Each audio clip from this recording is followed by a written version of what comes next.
তো ফুটবল সংক্রান্ত কিছু লেটেস্ট ট্রান্সফার হয়েছে, তো সেগুলি সম্বন্ধে ডিসকাশন করব এবং কিছু তথ্য শেয়ার করব।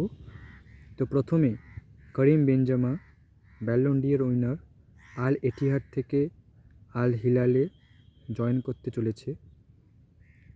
মানে কিছু টার্মস আর এগ্রিমেন্ট সাইন হয়ে গেছে, এরপর তিনি জয়েন করবেন আল হিলালে। তো এটা আপনাদেরকে আগে বলেছিলাম যে আল এটিহাদে কিছু প্রবলেম হচ্ছিল বেনজেমার কন্ট্রাক্ট নিয়ে, তো করিম বেনজেমা লিভ করলো এবং আল হিলালে জয়েন করলো। এরপরে চেলসির সাথে ওয়েস্ট হ্যামের কথাবার্তা চলছিল অ্যালেক্স ডিসাইকে লোনে নেওয়ার জন্য। এটা কিন্তু এই ডিলটা ওয়েস্ট হ্যাম ক্র্যাক করে দিল, মানে এগ্রি করে দিল, আর অ্যালেক্স ডিসাই এখন ওয়েস্ট হ্যামে হয়ে খেলবে। এরপরে স্কটিশ 800 বছরের স্ট্রাইকার জেমস উইলসন, তিনি টটেনহামে যুক্ত হলেন।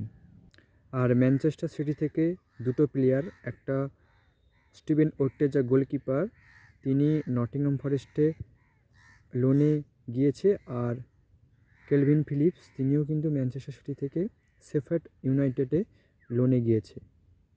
আর তার সাথে বোলোগনা থেকে সিরো ইমোবিল, তিনি প্যারিস এফসিতে জয়েন করেছে। তো আটলান্টা থেকে অ্যাডেমি লুকম্যান অ্যাথলেটিকো মাদ্রিদে জয়েন হয়েছে, এবং তার সাথে দাউদ উপামাকানো বায়ার্ন মিউনিখের জন্য 2030 সাল পর্যন্ত খেলবে, মানে তার কন্ট্রাক্ট সাইন হয়েছে। তো এই ছিল কিছু আপডেটস, কেমন লাগলো জানাবেন।